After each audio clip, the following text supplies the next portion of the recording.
दाखिल आईटीआर खारिज कर सकेंगे दोस्तों।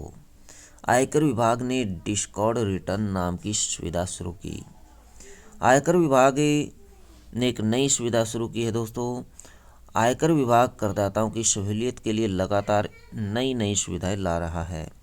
इसी कड़ी में विभाग ने अब डिस्कॉर्ड रिटर्न नाम की सुविधा शुरू की है। इसके तहत करदाता आयकर रिटर्न को दाखिल करने के बाद भी उसे खारिज कर सकते हैं या वापस ले सकते हैं। इसके लिए शर्त यह है कि करदाता ने उसे सत्यापित न किया हो। आरटीआर को वेरीफाई करने से पहले आयकर विभाग के रिकॉर्ड से हटाया जा सकता है।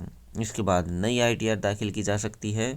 पहले करदाताओं के पास दाखिल की गई आयकर रिटर्न को वापस लेने की व्यवस्था नहीं थी। आईटीआर में यदि कोई त्रुटि रह जाती तो संशोधित रिटर्न दाखिल करनी पड़ती थी। अगर कोई त्रुटि रह जाती थी तो संशोधित रिटर्न दाखिल करनी पड़ती थी। करदाता को फिर से वही लंबी प्रक्रिया दोहरानी पड़ती थी। अभी ऐसी थी प्रक्रिया। संशोधित आईटीआर भरने के लिए पुरानी रिटर्न को सत्यापित करना जरूरी होता था। यानी अगर किसी करदाता ने रिटर्न दाखिल कर दी और बाद में किसी गड़बड़ी का पता चलता तो उसे सही करने का तरीका यही था कि पहले वह उसी आईटीआर को सत्यापित करे, उसके बाद संशोधित रिटर्न दाखिल करें। ऐसे मामलों में कई बार विभाग की तरफ से नोटिस भी भेजे जाते थे।